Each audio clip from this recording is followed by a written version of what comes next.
Hello दोस्तों, स्वागत है आप सभी का हमारे यूट्यूब चैनल में। दोस्तों, आज के इस वीडियो में हम 8th ग्रेड अभ्यास पुस्तक जो आपकी नई पुस्तक है 2024-25 की, विषय सामाजिक विज्ञान कक्षा 6वीं की, अध्याय 1 से लेकर अध्याय 10 तक कंप्लीट सॉल्यूशन के साथ देखने वाले हैं। तो चैनल पर नए हैं तो प्लीज़ चैनल को सब्सक्राइब जरूर करें।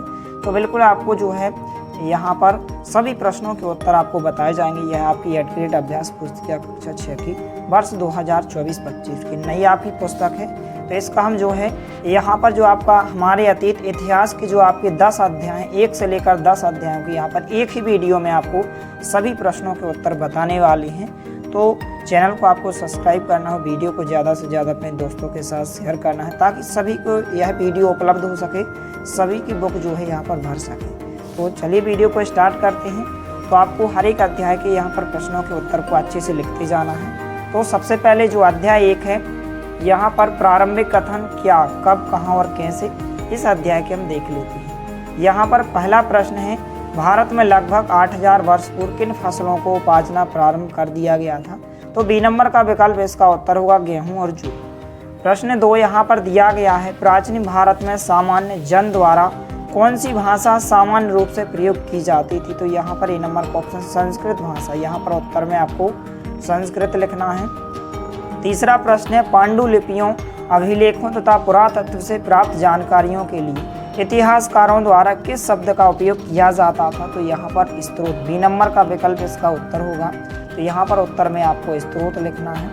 इसके बाद प्रश्न क्रमांक 4 है, गंगा नदी के दक्षिण में विशाल प्राचीन राज्य था, तो मगध था। ए नंबर का विकल्प इसका उत्तर होगा। तो आंसर में आपको मगध लिखना है। प्रश्न क्रमांक 5 दिया गया है, ताड़पत्रों से बनी पांडुलिपि लगभग कितने वर्ष पहले लिखी गई थी? तो लगभग 1000 वर्ष पहले। बी नंबर का विकल्प इसका उत्तर होगा, लगभग 1000 वर्ष पहले। इसके बाद यहाँ पर प्रश्न क्रमांक 6 जो कि पेज नंबर 5 पर दिया गया है, यहाँ पर रिक्त स्थानों की पूर्ति कीजिए। ए नंबर का है, ईसा पूर्व और ईसवी का संबंध किस जन्म से है? तो ईसा मसीह के जन्म से है। पहले खाली स्थान में आपको ईसा मसीह लिखना है। बी नंबर का खाली स्थान है, इंडिया शब्द इंडस से निकला है जिसे संस्कृत में कहा जाता है तो सिंधु कहा जाता है। सी नंबर का है, सतपुड़ा तथा विंध्य पहाड़ियों के बीच से होकर नदी बहती है तो नर्मदा नदी बहती है। डी नंबर का है, लगभग 1000 वर्ष पहले किताब बनाने के लिए किनके पत्तों का उपयोग किया गया था? तो यहाँ पर ताड़ पत्रों का। तो यहाँ पे ताड़ उत्तर आपको लिखना है। ई नंबर का खाली स्थान है, कृषि का आरंभ लगभग कितने वर्ष पूर्व हुआ था? तो यहाँ पास जो हुआ था यहाँ पर 7000 से 13000 ईस्वी वर्ष पूर्व में हुआ था। इसके बाद प्रश्न क्रमांक 7 है, अतीत के बारे में हम कैसे जान सकते हैं? तो इस प्रकार से आपको उत्तर लिखना है। यहाँ से लेकर यहाँ तक प्रश्न क्रमांक 7 के उत्तर में आप लिखेंगे और आपको अच्छी राइटिंग में लिखना है कुछ इस प्रकार से। तो आप इसका स्क्रीनशॉट ले सकते हैं या वीडियो को रोककर आप लिख सकते हैं। इसके बाद प्रश्न क्रमांक 8 दिया गया है, हमें वर्तमान की घटनाओं की जानकारी किन किन साधनों से प्राप्त होती है? तो इस प्रकार से उत्तर होगा, यहाँ से लेकर आपको यहाँ तक लिखना है। तो इसका भी आप स्क्रीनशॉट लेकर या वीडियो को रोककर आप सभी प्रश्नों के उत्तर को आप अच्छे से लिख सकते हैं। इसके बाद प्रश्न क्रमांक 9 है, पांडुलिपि से क्या आशा है? इस प्रकार से उत्तर होगा, यहाँ से लेकर आपको यहाँ तक लिखना है। इसके बाद जो है प्रश्न क्रमांक 10 दिया गया, शिलालेख एवं अभिलेख में क्या अंतर है? तो इस प्रकार से उत्तर हो जाएगा, यहाँ से लेकर यहाँ तक आपको प्रश्न क्रमांक 10 के उत्तर में लिखना है। तो आप लिख सकते हैं। इसके बाद प्रश्न क्रमांक 11 दिया गया है, प्राचीन काल में लोग यात्रा किस प्रकार व क्यों करते थे? तो यहाँ से लेकर यहाँ तक आप उत्तर लिखेंगे। इस प्रकार से उत्तर दिया गया है। इसके बाद प्रश्न क्रमांक 12 दिया गया है, सहायक नदी किसे कहते हैं? गंगा की सहायक नदियों के नाम लिखिए। तो आपको यहाँ से लेकर यहाँ तक लिखना है। इस प्रकार से आंसर हो जाएगा। इसके बाद जो अगले पेज पर पेज नंबर 7 पर दिया गया है, प्रश्न क्रमांक 13 दिया गया है, पुरातत्वविद किसे कहते हैं? वे किन चीज़ों का अध्ययन करते हैं? तो यहाँ से लेकर यहाँ तक इसका उत्तर होगा। फटाफट इसको आप लिख लीजिए। प्रश्न क्रमांक 14 दिया गया है, इतिहासकार किसे कहते हैं? वे किन बातों का अध्ययन करते हैं? तो आपको यहाँ से लेकर यहाँ तक लिखना है प्रश्न क्रमांक 14 के उत्तर में। प्रश्न क्रमांक 15 कुछ इस प्रकार से दिया गया है, कॉमन एरा तथा बिफोर कॉमन एरा से क्या आशा है? लिखिए। तो आपको यहाँ से लेकर यहाँ तक लिखना है। इस प्रकार से उत्तर हो जाएगा। इसके बाद जो है प्रश्न क्रमांक 16 दिया गया है, दिए गए रेखा मानचित्र में निम्नांकित को दर्शाइए। यहाँ पर नाम दिए गए, इसको आपको इस मानचित्र में इस प्रकार से भरना है। तो इस प्रकार से आप वीडियो को रोककर इस मानचित्र में जो ऊपर नाम दिए गए इनको आप भर सकते हैं कुछ इस प्रकार से। इसके बाद नीचे प्रश्न क्रमांक 17 कुछ इस प्रकार से दिया गया है। इसके बाद जो है हम अध्याय 2 के सभी प्रश्नों के उत्तर देख लेते हैं। अध्याय 2 है आखेट खाद्य संग्रह से भोजन उत्पादन तक। प्रश्न क्रमांक 1 दिया गया है, आखेट खाद्य संग्राहकों द्वारा उपयोग में लाए जाने वाले किस सामग्री के औजार वर्तमान में भी पाए जाते हैं। तो बी नंबर का विकल्प इसका उत्तर होगा पत्थर की। तो इस प्रकार से आपको उत्तर लिखना है। प्रश्न क्रमांक 2 है, नवपाषाण युग में ओखली और मूसल का उपयोग किन कार्यों में किया जाता था। तो बी नंबर का विकल्प इसका उत्तर होगा अनाज व वनस्पतियों को पीसने में। तो इस प्रकार से आपको उत्तर में लिखना है। इसके बाद प्रश्न क्रमांक 3 है, पुरातत्वीय स्थल बुर्जरहोम कहाँ पर स्थित है। तो यहाँ पर कश्मीर में स्थित है। सी नंबर का विकल्प इसका उत्तर होगा। प्रश्न क्रमांक 4 है, बसने की प्रक्रिया का आरंभ लगभग कितने वर्ष पहले हुआ था। तो 10,000 वर्ष पहले। सी नंबर का विकल्प इसका उत्तर होगा। इसके बाद प्रश्न क्रमांक 5 दिया गया है कि मध्य पाषाण युग को और किस नाम से जाना जाता है। तो मेसोलिथ के नाम से जाना जाता है। यहाँ पर बी नंबर का विकल्प इसका उत्तर हो जाए। इसके बाद प्रश्न क्रमांक 6, रिक्त स्थान की पूर्ति कीजिए। ए नंबर का खालिस्तान है। यहाँ पर बुर्जरहोम के लोग गड्ढे के नीचे घर बनाते थे जिन्हें कहा जाता था, तो जिन्हें जो है यहाँ पर दजनहे गतमावास कहा जाता था। बी नंबर का खालिस्तान है। वर्तमान में हजारों वर्ष बाद भी खालिस्तान और खालिस्तान का प्रयोग अनाज पीसने के लिए किया जाता है। ओखली और मूसल का। तो यहाँ पर ओखली लिखना और यहाँ पर मूसल लिखना है। इसके बाद सी नंबर का खालिस्तान है। यहाँ पर सी नंबर के खालिस्तान में आपको उत्तर पश्चिम खालिस्तान में भरना है कि इलाके में सबसे पहले जो गेहूँ उगाना और भेड़ बकरी पालना सीखा। डी नंबर का खालिस्तान है, पशुपालन भोजन का एक तरीका है, तो भंडारण का एक तरीका होता है। ई नंबर का खालिस्तान है, आरंभिक काल को खालिस्तान काल भी कहते हैं, तो इसे जो है प्रागैतिहासिक काल भी कहते हैं। प्रश्न क्रमांक 7 दिया गया है, आखेटा खाद्य संग्राहक किसे कहा जाता था। तो इस प्रकार से यहाँ से लेकर यहाँ तक लिखेंगे, इस प्रकार से उत्तर हो जाएगा। इसके बाद प्रश्न क्रमांक 8 दिया गया है, आरंभिक मानव पत्थरों, लकड़ियों और हड्डियों के औजारों का उपयोग किन किन कार्यों में करते थे। तो यहाँ से लेकर यहाँ तक आपको उत्तर लिखना है। कुछ इस प्रकार से आंसर हो जाएगा। इसके बाद प्रश्न क्रमांक 9 दिया गया है। तो यहाँ पर प्रश्न क्रमांक 9 है, आरंभिक मानव धीरे धीरे किस प्रकार पशुपालक बन गए। तो यहाँ से लेकर आपको जो है यहाँ तक उत्तर लिखना है। वीडियो को रोककर आप अच्छे से लिख सकते हैं। और सभी विद्यार्थियों से निवेदन है कि चैनल पर नए तो सब्सक्राइब जरूर करें, क्योंकि इस चैनल के माध्यम से आपकी सभी एडग्रेड अभ्यास पुस्तिकाएं आपको भरवाई जाएंगी और आपको पेपर भी यहाँ पर समझाया जाएगा और उपलब्ध कराया जाएगा। इसके बाद जो है प्रश्न क्रमांक 10 दिया गया है कुछ इस प्रकार से, आरंभिक मानव की किस प्रक्रिया को घरेलूकरण की प्रक्रिया कहा गया है। तो यहाँ से लेकर यहाँ तक उत्तर हो जाएगा। प्रश्न क्रमांक 11 है, जहाँ औजार, बर्तन और इमारतों जैसी वस्तुओं के अवशेष पाए गए हैं उस स्थान को क्या कहा जाता है। तो उस स्थान को यहाँ से लेकर यहाँ तक आप उत्तर लिखेंगे। कुछ इस प्रकार से उत्तर हो जाएगा। इसके बाद जो है प्रश्न क्रमांक 12 दिया गया है, भीमबेटका मध्य प्रदेश के किस जिले में स्थित है, यह ऐतिहासिक दृष्टि से क्यों प्रसिद्ध है। तो आपको यहाँ से लेकर यहाँ तक लिखना है। कुछ इस प्रकार से उत्तर हो जाएगा। इसके बाद प्रश्न क्रमांक 13 है, आखिर खाद्य संग्राहक समुदाय के लोग एक जगह से दूसरी जगह पर क्यों घूमते रहते थे। तो यहाँ से लेकर यहाँ तक आप उत्तर लिखेंगे। कुछ इस प्रकार से उत्तर हो जाएगा। इसके बाद प्रश्न क्रमांक 14 दिया गया है, नवपाषाण युग में मिट्टी के बर्तनों का उपयोग किस प्रकार किया जाता था। तो यहाँ से लेकर यहाँ तक आप उत्तर लिखेंगे। कुछ इस प्रकार से उत्तर हो जाएगा। इसके बाद प्रश्न क्रमांक 15 दिया गया है, मेहरगढ़ के बारे में 8 से 10 वाक्यों में जो है विवरण लिखिए। तो कुछ इस प्रकार से आपको उत्तर लिखना है। वीडियो को रोककर आप आसानी से सभी प्रश्नों के उत्तर को आप अच्छे से लिख सकते हैं। इसके बाद प्रश्न क्रमांक 16 दिया गया है, जो कि आपके नेक्स्ट पेज नंबर 13 पर दिया गया है।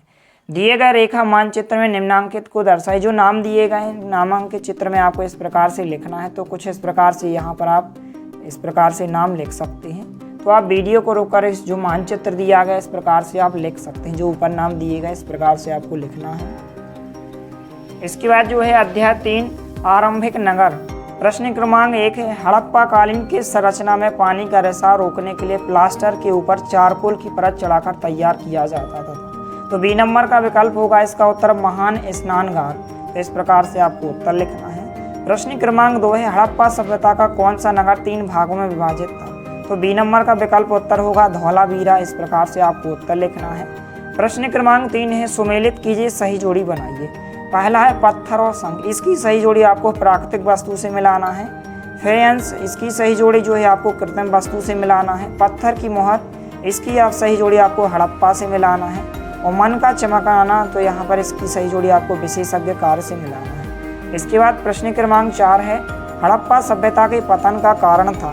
तो उपरोक्त सभी इसका उत्तर होगा। डी नंबर का विकल्प इसका उत्तर हो जाएगा। इसके बाद प्रश्न क्रमांक 5 दिया गया है, नीचे दिए गए चित्र को देखकर बताइए कि पत्थरों को काटकर जो है तराश कर और इनके बीच छेद में धागा डालकर बनाया जाता था। तो यहाँ पर मन के इसका राइट आंसर होगा, जो कि यहाँ पर बी नंबर के विकल्प में दिया गया। तो इस प्रकार से आप उत्तर लिखेंगे। प्रश्न क्रमांक 6 दिया गया कुछ इस प्रकार से, यहाँ पर रिक्त स्थानों की पूर्ति कीजिए। ए नंबर का खाली स्थान है, हड़प्पा काल के लोग जमीन की जुताई के लिए किसका उपयोग करते थे? तो लकड़ी जो है केहलों का उपयोग करते थे। बी नंबर का खाली स्थान है, ऊंचाई वाले भाग को पुरातत्वविदों ने कहा है तो नगर दुर्ग कहा है। सी नंबर का खाली स्थान, लगभग 7000 साल पहले मेहरगढ़ में किसकी खेती होती थी? तो कपास की खेती होती थी। डी नंबर का खाली स्थान है, साबरमती की एक उपनदी के किनारे नगर बसा था। तो अहमदाबाद नगर बसा था। बी नंबर के खाली स्थान में आपको चीनी मिट्टी लिखना है कि चीनी मिट्टी से मन के चूड़ियाँ, बालें और छोटे बर्तन बनाए जाते थे। प्रश्न क्रमांक 7 दिया गया है, मोहनजोदड़ो के महान स्नानगार की कोई 2 विशेषताएं लिखी। तो इस प्रकार से आप 2 विशेषताएं लिखेंगे, इस प्रकार से उत्तर हो जाएगा। इसके बाद जो है प्रश्न क्रमांक 8 दिया गया है, हड़प्पा के नगरों से पुरातत्वविदों को कौन कौन सी चीज़ें प्राप्त हुई? तो इस प्रकार से आप उत्तर लिखेंगे, आपको यहाँ से लेकर यहाँ तक लिखना है। इसके बाद प्रश्न क्रमांक 9 दिया गया कुछ इस प्रकार से, हड़प्पा कालीन नगरीय व्यवस्था की कोई 3 विशेषताएं लिखिए। तो नगरीय व्यवस्था की कोई 3 विशेषताएं कुछ इस प्रकार से हो जाएंगी। इसके बाद प्रश्न क्रमांक 10 दिया गया है कुछ इस प्रकार से, हड़प्पा कालीन नगरीय जीवन की कोई 3 विशेषताएं लिखिए। तो कोई यहाँ पर पहली विशेषता इस प्रकार से हो जाएगी। इसके बाद दूसरी विशेषता कुछ इस प्रकार से हो जाएगी। प्रश्न क्रमांक 11 है, कच्चा माल किसे कहते हैं? कोई 2 उदाहरण लिखिए। तो इस प्रकार से आप उत्तर लिखेंगे, यहाँ से लेकर यहाँ तक आपको लिखना है। प्रश्न क्रमांक 12 इस प्रकार से दिया गया है, हड़प्पा सभ्यता के लोग कौन कौन सी चीज़ें जो है खनिज धातु से परिचित थे? उनका आयात वे किन प्रदेशों से करते थे? यहाँ से लेकर यहाँ तक आपको उत्तर लिखना है। तो आप स्क्रीनशॉट लेते जाइए। प्रश्न क्रमांक 13 है, आरंभिक नगर के लोग भोजन में कौन कौन सी चीज़ों का उपयोग करते थे? तो यहाँ से लेकर आपको यहाँ तक लिखना है। प्रश्न क्रमांक 14 दिया गया है, हड़प्पा सभ्यता की कृषि एवं पशुपालन के बारे में प्राप्त जानकारी का वर्णन कीजिए। तो आपको सबसे पहले यहाँ से लेकर यहाँ तक। इसके बाद 17 पेज पर आगे का उत्तर दिया गया कुछ इस प्रकार से, यहाँ पर आप देख सकते हैं। यहाँ से लेकर आपको यहाँ तक लिखना है। इसके बाद जो है प्रश्न क्रमांक 15 दिया गया है, हड़प्पा कालीन नगरों में धौलावीरा व लोथल की प्रमुख विशेषताएं लिखी। यहाँ से लेकर यहाँ तक आप उत्तर लिखेंगे। प्रश्न क्रमांक 16 दिया गया है, दिए गए रेखा मानचित्र में निम्नांकित को दर्शाइए। तो जो शब्द दिए गए इसको आपको मानचित्र में लिखना है, इनको दर्शाना है आप। तो कुछ इस प्रकार से इस मानचित्र में आप दर्शा सकते हैं, कुछ इस प्रकार से यहाँ पर इस मानचित्र में दर्शाए गए हैं। तो इस प्रकार से आप इसको अच्छे से भर सकते हैं। इसके बाद जो आगे का चैप्टर दिया गया है, अध्याय दिया गया है, अध्याय 4, क्या बताती हैं हमें किताबें और कब्रें? कुछ इस प्रकार से अध्याय 4 का नाम है। इनके इस अध्याय के सभी प्रश्नों के हम उत्तर देख लेते हैं, तो आपको अच्छे से लिखते जाना है। प्रश्न क्रमांक 1 है, वैदिक काल में सोम शब्द का एक अर्थ यह भी था, तो क्या था? पौधे का नाम। तो इस प्रकार से आपको उत्तर में लिखना है, बी नंबर का विकल्प पौधे का नाम। प्रश्न क्रमांक 2 है, सबसे प्राचीन वेद है, तो ए नंबर का विकल्प इसका उत्तर होगा ऋग्वेद। प्रश्न क्रमांक 3 दिया गया है, किस वृक्ष की छाल पर लिखी पांडुलिपि कश्मीर में पाई गई थी? तो यहाँ पर सी नंबर का विकल्प इसका उत्तर होगा भुर्ज, इसका राइट आंसर होगा। प्रश्न क्रमांक 4 दिया गया, नीचे दिए गए चित्र में जो है महापाषाण कब्रों से लोहे का कौन सा सामान मिला है? तो कटार मिला है, सी नंबर का विकल्प इसका उत्तर होगा। इस प्रकार से आपको कटार लिखना है। प्रश्न क्रमांक 5 दिया गया है, असमिया, गुजराती, हिंदी, कश्मीरी और सिंधी भाषाएं थी। तो ए नंबर का विकल्प इसका उत्तर होगा भारत की इसका राइट आंसर होगा। इसके बाद प्रश्न क्रमांक 6 रिक्त स्थानों की पूर्ति कीजिए। ए नंबर का खाली स्थान महापाषाण कब्र बनाने की प्रथा लगभग कितने साल पहले शुरू हुई? तो 3000 साल पहले। बी नंबर का खाली स्थान है चरक ने अपनी गिनती में दांत हड्डियों के जोड़ और खाली स्थान को जोड़कर हड्डियों की संख्या 360 बताई थी, तो कार्टिलेज। सी नंबर का खाली स्थान है ऋग्वेद की प्रार्थना में कौन कौन सी नदियों का उल्लेख किया गया? तो गंगा, यमुना और सरस्वती का। डी नंबर का खाली स्थान है शिलालेख किस नाम से जाने जाते थे? तो अशोक नाम से जाने जाते थे। ई नंबर का खाली स्थान है प्रसिद्ध वैद्य चरक ने चिकित्सा शास्त्र पर किस नाम की किताब लिखी है? तो चरक संहिता नाम की किताब लिखी है। चरक संहिता खाली स्थान में लिखना है। इसके बाद प्रश्न क्रमांक 7 में आपसे प्रश्न पूछे गए सबसे प्राचीन वेद कौन सा है तथा इसकी रचना लगभग कितने वर्ष पूर्व हुई है? तो यहाँ से लेकर यहाँ तक आप उत्तर लिखेंगे। इसके बाद प्रश्न क्रमांक 8 दिया गया है सूक्त से क्या आशा है? तो यहाँ से लेकर यहाँ तक आपको उत्तर लिखना है। इसके बाद प्रश्न क्रमांक 9 दिया गया है कि ऋग्वेद की पांडुलिपि देखने हेतु किस वृक्ष की छाल का उपयोग किया गया था? तो यहाँ से लेकर आप यहाँ तक लिखेंगे। इसके बाद प्रश्न क्रमांक 10 है दास या दस्यु किसे कहा गया है? यहाँ से लेकर यहाँ तक आपको उत्तर लिखना है। इसके बाद जो है पेज नंबर 21 पर दिया गया है प्रश्न क्रमांक 11 दिया गया है ऋग्वेद की प्रार्थना में मुख्यतः किन किन नदियों का उल्लेख है? तो यहाँ से लेकर आप यहाँ तक लिखेंगे। प्रश्न क्रमांक 12 है महापाषाणों के निर्माण के लिए लोगों को किस प्रकार के कार्य करने पड़ते थे? तो यहाँ से लेकर आप यहाँ तक लिखेंगे। इसके बाद प्रश्न क्रमांक 13 दिया गया है महापाषाणों में एक से अधिक कंकाल मिले हैं वह किस बात को स्पष्ट करता है? तो यहाँ से लेकर आप यहाँ तक उत्तर लिखेंगे। प्रश्न क्रमांक 14 दिया गया है कि इनाम गांव में पुरातत्वविदों को किन किन खाद्यान्नों के बीच मिले उनके नाम लिखिए। यहाँ से लेकर यहाँ तक आप उत्तर लिखेंगे। इसके बाद जो है अगले पेज नंबर 24 पर प्रश्न क्रमांक 6 दिया गया है रिक्त स्थान पूछे गए हैं। ए नंबर का खाली स्थान है 2300 साल पहले मैसिडोनिया का राजा विश्व विजय करना चाहता था, तो सिकंदर जो है विश्व विजय प्राप्त करना चाहता था। बी नंबर के खाली स्थान में आपको जो है सेना लिखना है। सी नंबर के खाली स्थान में आपको रक्षा लिखना है। डी नंबर के खाली स्थान में आप मगध लिखेंगे और यहाँ पे ई नंबर के खाली स्थान में आपको बौद्ध लिखना है। प्रश्न क्रमांक 7 दिया गया है कि अश्वमेध यज्ञ का घोड़ा पकड़ने वाले राजा को युद्ध क्यों करना पड़ता? तो यहाँ से लेकर यहाँ तक आप उत्तर लिखेंगे। इस प्रकार से आप लिखते जाइए। इसके बाद प्रश्न क्रमांक 8 दिया गया है जनपद का अर्थ लिखिए, तो आप यहाँ से लेकर यहाँ तक लिखेंगे। इसके बाद प्रश्न क्रमांक 9 दिया गया है कुछ इस प्रकार से, यहाँ पर आप देख सकते हैं पुरातत्वविदों की खुदाई से जनपदों की कौन सी बातों का पता चला है? तो आप यहाँ से लेकर यहाँ तक लिखेंगे। इसके बाद जो है आपको पेज नंबर 25 पेज पर प्रश्न क्रमांक यहाँ पर जो दिया गया है प्रश्न क्रमांक 10 दिया गया कि दिए गए चित्रों को ध्यानपूर्वक देखिए व उसके बारे में 3 वाक्य लिखिए। यहाँ से लेकर यहाँ तक आप उत्तर लिखेंगे।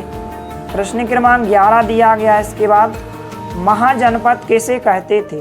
प्रमुख महाजनपदों के नाम लिखिए, तो आप यहाँ से लेकर यहाँ तक लिखेंगे। प्रश्न क्रमांक 12 दिया गया है महाजनपदों के राजा कर क्यों वसूलने लगे थे? यहाँ से लेकर आप यहाँ तक लिखेंगे। प्रश्न क्रमांक 13 है मगध साम्राज्य के प्रमुख शासकों के नाम लिखिए, तो यहाँ से लेकर आप यहाँ तक लिखेंगे। इसके बाद प्रश्न क्रमांक 14 दिया गया है महाजनपद काल में कृषि के क्षेत्र में क्या परिवर्तन आए? तो आप यहाँ से लेकर यहाँ तक लिखेंगे। प्रश्न क्रमांक 15 दिया गया है गढ़ या संघ के शासक अपना कार्य किस प्रकार करते थे? तो यहाँ से लेकर आपको यहाँ तक लिखना है। इसके बाद प्रश्न क्रमांक 16 दिया गया है मगध के नज़दीक कौन सा राज्य था, उसकी राजधानी क्या थी? तो आप यहाँ से लेकर यहाँ तक उत्तर लिखेंगे। इसके बाद अध्याय 6 नए प्रश्न नए विचार। इस अध्याय के जो है हम सभी प्रश्नों के उत्तर देख लेते हैं। प्रश्न क्रमांक 1 है महात्मा बुद्ध का संबंध किस गण से था? तो शाक्य गण से था। बी नंबर का विकल्प आपको उत्तर में लिखना है। विनय पिटक नामक ग्रंथ में उल्लेखित है, तो यहाँ पर जो ग्रंथ है बौद्ध भिक्षुओं के नियम पर। बी नंबर का विकल्प इसका उत्तर होगा। इसके बाद प्रश्न क्रमांक 3 दिया गया है, तो यहाँ पर प्रश्न क्रमांक 3 है भारतीय दर्शन पद्धतियों में संस्थापक एवं प्रतिनिधित्व में कौन सा समूह सही है? तो गौतम न्याय इसका उत्तर होगा, जो कि बी नंबर का विकल्प होगा। प्रश्न क्रमांक 4 है वर्तमान समय में उपलब्ध जैन धर्म की शिक्षाएं किस स्थान पर लिखी गई थी? तो वल्लभी। बी नंबर का उत्तर आप लिखेंगे। प्रश्न क्रमांक 5 कुछ इस प्रकार से दिया गया है, वन प्रसिद्ध से संबंधित है, तो वन में रहकर साधना करना, इस प्रकार से आप उत्तर लिखें। इसके बाद प्रश्न क्रमांक 6 रिक्त स्थानों की पूर्ति कीजिए। ए नंबर का खाली स्थान है, यहाँ पर लिखा गया अंतेवासी का शाब्दिक अर्थ गुरु के समीप बैठना, इस प्रकार से। दूसरे खाली स्थान में हैंड सॉन्ग आप लिखेंगे। सी खाली स्थान में आप बौद्ध लिखेंगे। डी खाली स्थान में आप ऋषि अक्षपाद गौतम लिखेंगे। ई नंबर के खाली स्थान में आप जय लिखेंगे। इसके बाद प्रश्न क्रमांक 7 है, बौद्ध धर्म के संस्थापक कौन थे, तो यहाँ से लेकर यहाँ तक आप उत्तर लिखेंगे। प्रश्न क्रमांक 8 है, गौतम बुद्ध द्वारा ज्ञान प्राप्ति के उपरांत प्रथम उपदेश किस स्थान पर दिया गया था, तो यहाँ से लेकर यहाँ तक आप लिखेंगे। प्रश्न क्रमांक 9 है, गौतम बुद्ध की प्रमुख शिक्षाएं क्या थी, तो यहाँ से लेकर आपको यहाँ तक लिखना है। इसके बाद प्रश्न क्रमांक 10 दिया गया है, उपनिषद में किन विचारों का संकलन है, यहाँ से लेकर यहाँ तक आप उत्तर लिखेंगे। प्रश्न क्रमांक 11, जैन धर्म के 24वें तीर्थंकर का नाम क्या है, तो महावीर स्वामी। इसके बाद प्रश्न क्रमांक 12, बिहार से क्या आशा है, लिखिए, यहाँ से लेकर यहाँ तक आप उत्तर लिखेंगे। प्रश्न क्रमांक 13 है, गार्गी कौन थी तथा वह क्यों प्रसिद्ध थी, तो यहाँ से लेकर यहाँ तक आप उत्तर लिखेंगे। इसके बाद प्रश्न क्रमांक 14 दिया गया है, नालंदा की प्रसिद्धि का क्या कारण थे, यहाँ से लेकर यहाँ तक आप उत्तर लिखेंगे। प्रश्न क्रमांक 15 है, भारतीय दर्शन की 6 पद्धति की स्थापना किन किन ऋषियों द्वारा की गई थी, तो यहाँ से लेकर आप यहाँ तक आप उत्तर लिखेंगे। इसके बाद पेज नंबर 30 पर प्रश्न क्रमांक 16 दिया गया है, लालसा यानी कि तृष्णा से हम किस प्रकार मुक्ति पा सकते, तो यहाँ से लेकर यहाँ तक आप उत्तर लिखेंगे। इसके बाद अध्याय 7 राज्य से साम्राज्य, इस अध्याय के जो है हम सभी प्रश्नों के उत्तर देख लेते हैं। प्रश्न क्रमांक 1 है, चंद्रगुप्त बिंदुसार एवं अशोक का आपसी संबंध था, तो ए नंबर का विकल्प उत्तर होगा मौर्य वंश, यहाँ पर इस प्रकार से दादा पिता पुत्र से। प्रश्न 2 है, मौर्य वंश में या मौर्य साम्राज्य में मध्य एशिया तथा उत्तर पश्चिम जाने के मार्ग पर पड़ता था, तो तक्षशिला पड़ता था, सी नंबर का विकल्प इसका उत्तर होगा। प्रश्न क्रमांक 3 है, सम्राट अशोक के समय अभिलेखों की भाषा और लिपि थी, तो प्राकृतिक और ब्राह्मी लिपि थी, यहाँ पर ए नंबर का विकल्प इसका उत्तर होगा। प्रश्न क्रमांक 4 दिया गया है, मेगास्थनीज ने 570 बुर्ज और 64 द्वारों वाले किस मौर्यकालीन नगर का वर्णन किया है, तो पाटलिपुत्र इसका उत्तर होगा, ए नंबर का विकल्प हो जाएगा। प्रश्न क्रमांक 5 है, अभिलेखों द्वारा जनता तक अपने संदेश पहुंचाने का प्रयास करने वाले पहले सम्राट थे, तो अशोक थे, यहाँ पर सी नंबर का विकल्प इसका उत्तर होगा। इसके बाद प्रश्न क्रमांक 6 रिक्त स्थानों की पूर्ति कीजिए। ए नंबर के खाली स्थान में आपको लघु शिला और लघु लेख लिखना है। बी नंबर के खाली स्थान में आपको धर्म लिखना है। सी नंबर के खाली स्थान में आपको संदेह वाहक लिखना है। डी नंबर के खाली स्थान में अर्थशास्त्र। ई नंबर के खाली स्थान में मेगास्थनीज लिखना है। और प्रश्न क्रमांक 7 है, मौर्य साम्राज्य की स्थापना किसके द्वारा की गई, इसमें उनकी सहायता किस व्यक्ति द्वारा की गई, तो यहाँ से लेकर यहाँ तक आप उत्तर लिखेंगे। प्रश्न क्रमांक 8 है, मौर्य वंश के प्रमुख राजाओं के नाम लिखिए, तो आप यहाँ से लेकर यहाँ तक लिखेंगे। इसके बाद प्रश्न क्रमांक 9 दिया गया है, मौर्य काल में तक्षशिला एवं उज्जैन की प्रसिद्धि के क्या कारण थे, आप यहाँ से लेकर यहाँ तक उत्तर लिखेंगे। इसके बाद जो है प्रश्न क्रमांक 10 दिया गया है कुछ इस प्रकार से, मौर्य साम्राज्य के प्रशासन की प्रमुख विशेषता लिखिए, इस प्रकार से आपको उत्तर लिखना है। इसके बाद प्रश्न क्रमांक 11 दिया गया है, सम्राट अशोक द्वारा अपने संदेश जनता तक किस प्रकार पहुँचाए गए, यहाँ से लेकर यहाँ तक आप उत्तर लिखेंगे। प्रश्न क्रमांक 12 दिया गया है, सम्राट अशोक ने किस युद्ध के बाद युद्ध न करने का निर्णय लिया और क्यों, यहाँ से लेकर यहाँ तक आपको उत्तर लिखना है। इसके बाद जो है प्रश्न क्रमांक 13 दिया गया है कुछ इस प्रकार से कि यहाँ पर कर व नजराना में अंतर लिखिए, यहाँ इस प्रकार से आप उत्तर लिखेंगे। प्रश्न क्रमांक 14 दिया गया है कुछ इस प्रकार से, सम्राट अशोक द्वारा प्रजा के लिए दिए गए कोई 2 संदेश लिखिए, कुछ इस प्रकार से, यहाँ से लेकर यहाँ तक आपको उत्तर लिखना है। प्रश्न क्रमांक 15 दिया गया है, सम्राट अशोक द्वारा जनहित में कौन कौन से कार्य किए गए, यहाँ से लेकर आप यहाँ तक उत्तर लिखेंगे। इसके बाद जो है आपको प्रश्न क्रमांक 16 मानचित्र दिया गया कुछ इस प्रकार से, दिए गए मानचित्र में निम्नांकित को दर्शाइए, तो कुछ इस प्रकार से मानचित्र दिया गया, इस प्रकार से आपको लिखना है इस मानचित्र में, तो आप लिख सकते हैं। इसके बाद अध्याय 8 गांव शहर और व्यापार। प्रश्न क्रमांक 1 है, दक्षिणापथ के स्वामी कहे जाते थे, तो सातवाहन, बी नंबर का विकल्प इसका उत्तर होगा। दूसरा है, बैरीगांजा जो भरूच का यूनानी नाम है वर्तमान में किस प्रदेश में स्थित है? तो गुजरात में स्थित है। इस प्रकार से आप उत्तर लिखेंगे। तीसरा है संगम साहित्य में संगम शब्द का क्या अर्थ है? तो कवियों का सम्मेलन, बी नंबर का विकल्प होगा। प्रश्न क्रमांक 4 दिया गया है, मथुरा के अभिलेखों में निम्न में से कौन सा उल्लेख नहीं मिलता? तो बैंक और धन के निवेश का, डी नंबर का विकल्प इसका उत्तर होगा। प्रश्न क्रमांक 5 दिया गया है, कृषि के विकास में सिंचाई के लिए साधन थे? तो ए और बी दोनों सही, इसका उत्तर हो जाएगा। इसके बाद प्रश्न क्रमांक 6, रिक्त स्थानों की पूर्ति कीजिए। ए नंबर का खालिस्तान है, तमिल की प्राचीनतम रचना को साहित्य कहते हैं? तो संगम कहते हैं। दूसरे खालिस्तान में आपको गृहपति लिखना है। तीसरे खालिस्तान में आपको मथुरा लिखना है और चौथे खालिस्तान में आपको वाराणसी और मदुरै लिखना है। ए नंबर के खालिस्तान में काले सोने लिखना है। प्रश्न क्रमांक 7 है, भारतीय उपमहाद्वीप में लोहे का प्रयोग लगभग कितने वर्ष पहले प्रारंभ हुआ था? तो इस प्रकार से आप उत्तर लिखेंगे। प्रश्न क्रमांक 8 दिया गया, ग्राम भोजन कौन होते थे? तो यहाँ से लेकर यहाँ तक आप उत्तर लिखेंगे। प्रश्न क्रमांक 9 है, बैरीगांजा से निर्यात की जाने वाली वस्तुओं के नाम लिखिए। तो यहाँ से लेकर यहाँ तक आपको उत्तर लिखना है। प्रश्न क्रमांक 10 है, आहत सिक्कों से क्या आशा है? तो आप यहाँ से लेकर यहाँ तक उत्तर लिखेंगे। इसके बाद प्रश्न क्रमांक 11 दिया गया, मथुरा अभिलेख में किन कामगारों का उल्लेख है? नाम लिखिए। यहाँ से लेकर यहाँ तक आपको उत्तर लिखना है। प्रश्न क्रमांक 12 दिया गया, उत्तरी काले चमके पात्रों का निर्माण किस तरह किया जाता था? तो यहाँ से लेकर आप यहाँ तक लिखेंगे। प्रश्न क्रमांक 13 दिया गया है, अरिकामेडु पत्तन का वर्णन कीजिए। तो आप यहाँ से लेकर यहाँ तक उत्तर लिखेंगे। प्रश्न क्रमांक 14 दिया गया है, समुद्र तटीय राज्यों की प्रमुख विशेषता लिखिए। तो आपको यहाँ से लेकर यहाँ तक लिखना है। इसके बाद प्रश्न क्रमांक 15 दिया गया, श्रेणी शब्द का क्या अर्थ है? तो आपको यहाँ से लेकर यहाँ तक उत्तर लिखना है। प्रश्न क्रमांक 16 में इस प्रकार से पाठ्य पुस्तक के पृष्ठ 75 पर दिए गए औजारों के चित्र बनाए तथा वर्तमान उनका क्या उपयोग किया जाता है? लिखिए। तो संसिका और कुल्हाड़ी का इस प्रकार से चित्र उपयोग लिखना। तो इस प्रकार से उत्तर हो जाएगा। इसके बाद अध्याय 9 के जो उत्तर हैं आपको अगले वीडियो में बताए जाएंगे। सबसे पहले आप अध्याय 10 के देख लीजिए, इमारतें, चित्र तथा किताबें। प्रश्न 1 है, कांस्य युग का संबंध माना जाता है? तो हड़प्पा काल से। दूसरा है, तोरण शब्द का अर्थ है? तो अलंकृत प्रवेश द्वार होगा, ए नंबर का विकल्प होगा। तीसरा है, भास्कराचार्य का संबंध था? तो घड़ित होता है, ए नंबर का विकल्प इसका उत्तर होगा। प्रश्न क्रमांक 4 है, संस्कृत रामायण के लेखक माने जाते हैं? तो वाल्मीकि, ए नंबर का विकल्प इसका उत्तर होगा। इसके बाद प्रश्न क्रमांक 5 है, दिया गया चित्र संबंधित है? तो सांची का स्तूप से संबंधित है, ये नंबर का विकल्प इसका उत्तर होगा। इसके बाद प्रश्न क्रमांक 6, रिक्त स्थानों की पूर्ति की।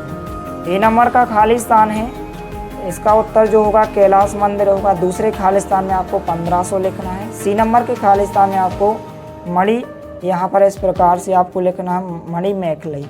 प्रश्न क्रमांक 7 है, शिल्पकारों की कुशलता के नमूने हमें किस रूप में देखने को मिलते हैं? तो यहाँ से लेकर यहाँ तक आपको उत्तर लिखना है। प्रश्न क्रमांक 8 है, किन्हीं 2 प्रचलित महाकाव्यों के नाम लिखिए। तो यहाँ से लेकर आप यहाँ तक लिखेंगे।